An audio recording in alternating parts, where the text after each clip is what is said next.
And then this is the pie chart, but it's kind of weird because like that's not exactly 33%. The cashews are the free time in your life, and then these the salted almonds are the duties to your home and your car. But you know, things have changed so much since 1972. Now like healthcare is a huge part of our budget, and rent is, or home owning is so huge. But he gave me this like clue that you maybe didn't have to do what everybody else does. And because Kevin Smith died in a car crash and my mom was afraid to drive, I just sort of didn't make car ownership the big thing in front of me when I went away to college in Vermont. And it turned out in the early 70s hardly anybody had a car in college. But at that same college now they all have 2 cars. One out and then a fancy 4-wheeler, because that's a rich kid's school. But back then it was most, and that's what I look like when I'm coming home from my gleaning things. I do a lot of dumpster diving, and I actually eat out of dumpsters for the last decade. I don't buy food. It's too expensive. They either pay for a health plan or food, and I just like pay for that.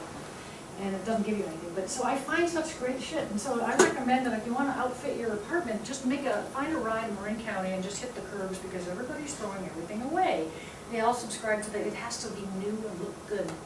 The cashmere sweater, the old man that owned it ate food dribbles, the moths go for the food.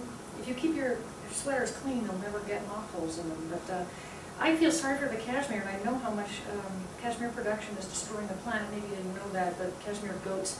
Americans want cheap cashmere, so the Chinese have times 15 the herd in the last 20 years. So you can get cashmere at Target, and it costs nothing, and it's really low quality. And there's a dust cloud from all the overgrazing by those goats. That's a whole other story. Anyway, trying to be like a mellow citizen on the planet.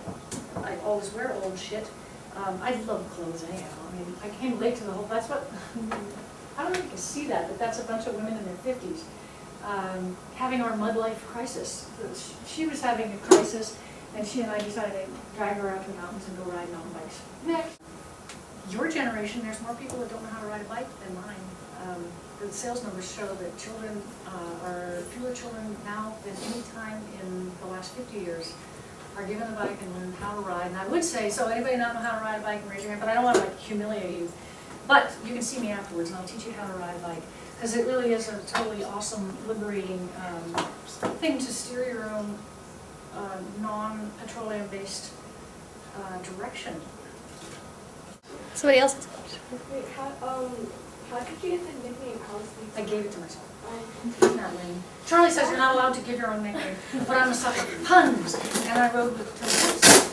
Everybody else rode with platform pedals and no thing to stick your foot in. And Charlie and I used those, and we did them to great advantage, because we could go up the hills faster. Finally, Shimano created a ski binding thing, and then everybody was like fully connected. But for a long time, we were the only weirdos with those guys. But you know who the real Alice Topless was, right? Okay, so it's a pun.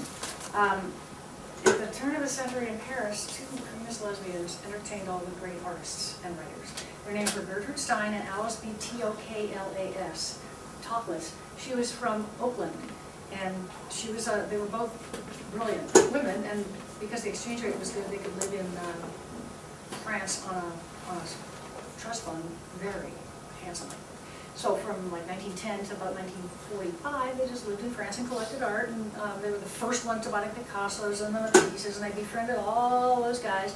And Topless to me sounds like Tokless, so it's just like a kind of like F. Stop Fitzgerald, the photographer. Have you ever heard of F. Stop, or is that like?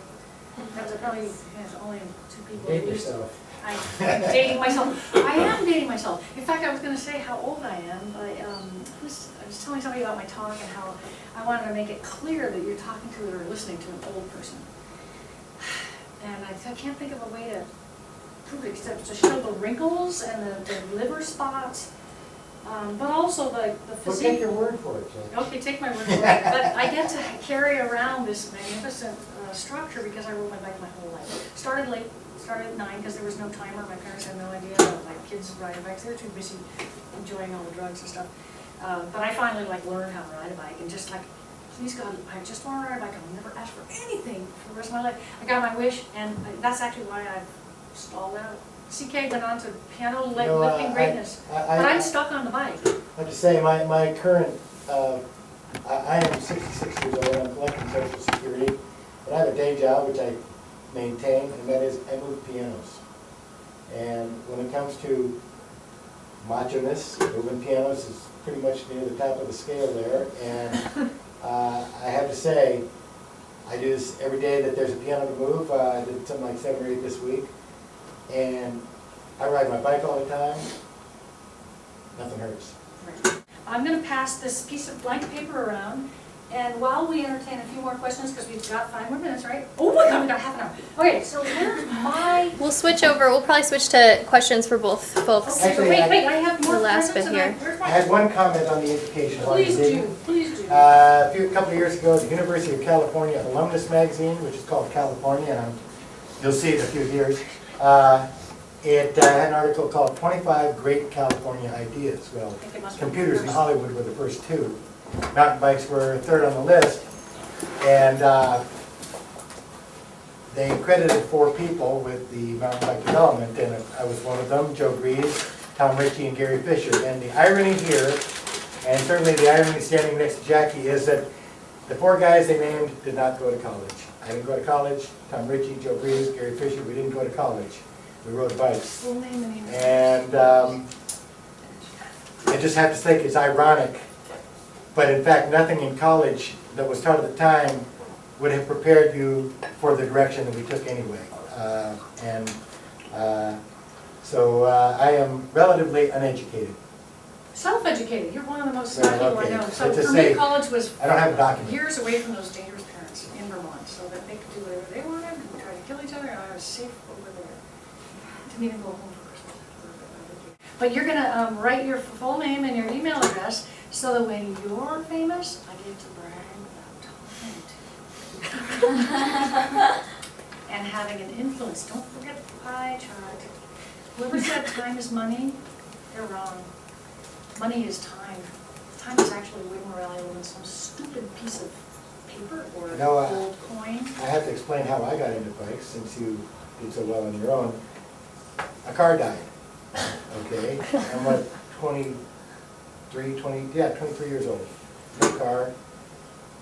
And I got a bike because walking was the alternative, and the bike I got was a real junk.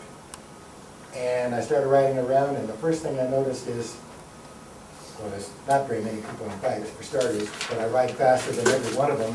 I've been doing this a week, you know, and it turned out that, like Jackie, I had a physical gift for it that I didn't realize until I was in my 20s. Didn't ride a 10-speed bike until I was about 23, 24.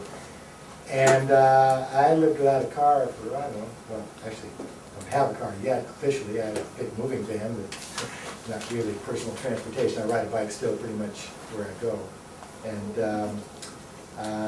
I was happy. The reason, I'm so happy that I lived without a car, because for the same reason Jackie is talking about. I didn't have to work that much of my life to support a vehicle. And although my bike habit was just about as expensive. So No, nope, you don't have to pay for insurance. Anyway, but yeah, I fell into it just because anything you're good at, you'll naturally gravitate to.